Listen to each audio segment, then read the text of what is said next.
আসসালামু আলাইকুম, কি খবর? সবাই কেমন আছেন? নতুন ব্লগে সবাইকে স্বাগত জানাচ্ছি। তো আজকে চলে আসলাম মিরপুর কনভেনশন সেন্টারে। তো আজকে একটা বিয়ের দাওয়াতে চলে এসেছি। তো আজকের ভিডিওটাই হচ্ছে বিয়ে খেতে এসেছি, এটা নিয়ে থাকবে। আশা করি আপনাদের সবার ভালো লাগবে। এই যে মিরপুর কনভেনশন সেন্টার, ওই পাশে হচ্ছে বউ বসবে অনেক দূরে, আমি একদম লাস্টে বসছি।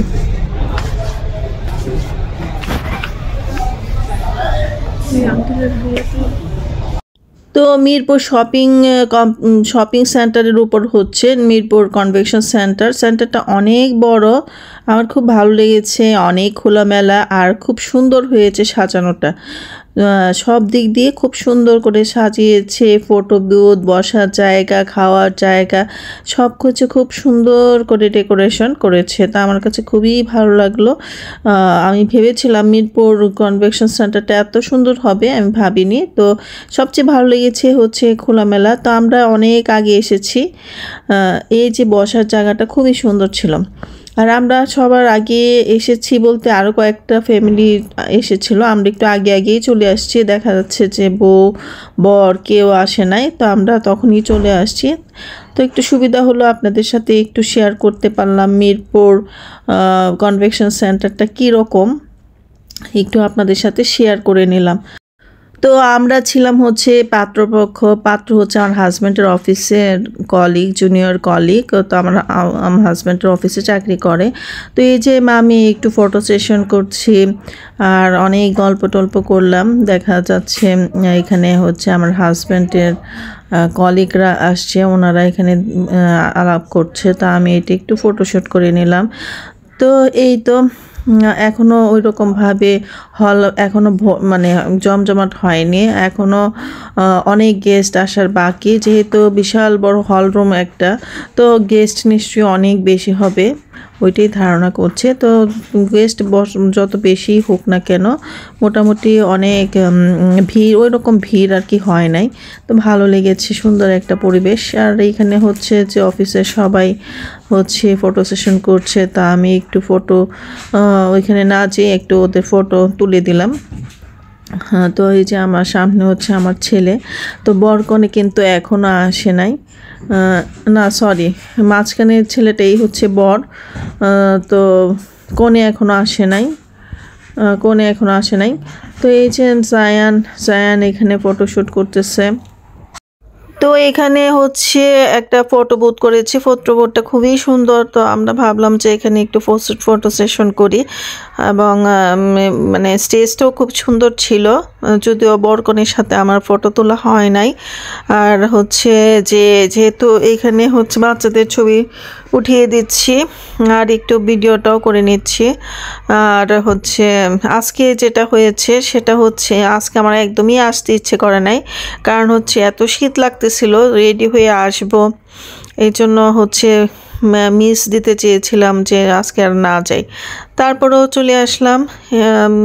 তো চলে এসে এখানে ভালোই লাগতেছে যে অনেকের সাথে দেখা হচ্ছে, অফিসের অনেকের সাথে দেখা হচ্ছে। সবচেয়ে মজার কেমিস্ট্রি হলো সেটা হচ্ছে আমার বান্ধবী হচ্ছে পাত্রপক্ষ এবং পাত্রপক্ষ দুই দিক দিয়ে আত্মীয়। তো দেখা যাচ্ছে এখানে এসে আমার ফ্রেন্ডের সাথে দেখা হয়ে গেল। এটা একটা ভালো লাগলো যে ফ্রেন্ডের সাথে অনেকদিন যাবতই দেখা হয় না, তো দেখা হয়ে গেল। তো এদিকে হচ্ছে পাত্র হচ্ছে ফটো সেশন করতেছে। তো আমি একটু দূর থেকে পাত্রকে একটু নিয়ে নিলাম। আর এইখানে লাইনে দাঁড়াচ্ছি হচ্ছে ফুচকা খাওয়ার জন্য। তো আমার তো টোকিও স্কোয়ারের পাশের ফুচকা ছাড়া ফুচকা ভালোই লাগে না, তো এই জন্য নিতে চাই নাই।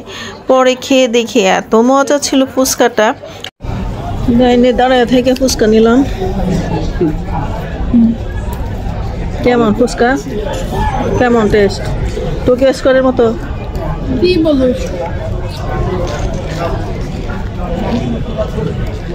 বাসায় বানাই ভালোই আছে। কোন বাদাম? এরপর হচ্ছে জিটিসেলের এমডি ম্যাডামের সাথে ছবি তুলি। মাঝখানের উনি জিটিসেলের এমডি।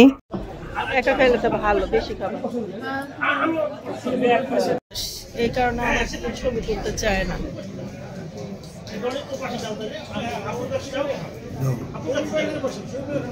নায়ক মানুষ।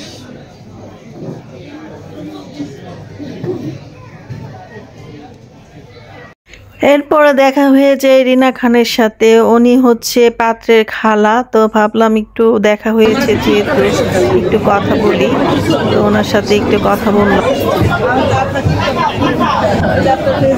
আসলে টিকটক আমি করি না, কিন্তু আমারটাই অনেকে ছেড়ে দেয়।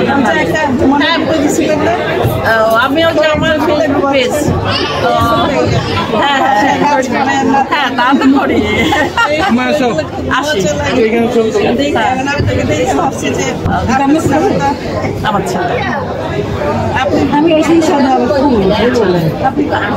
আমার ছেলে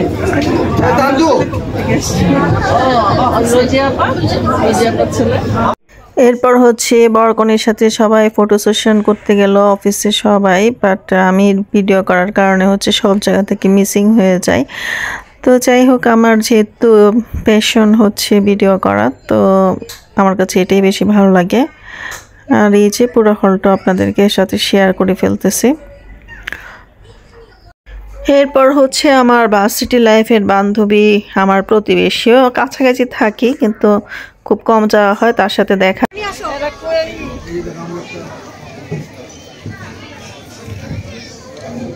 তোমার মেয়ে তো আসলো না, তোর মেয়ে তো আসলো না। জ্যাম আসো।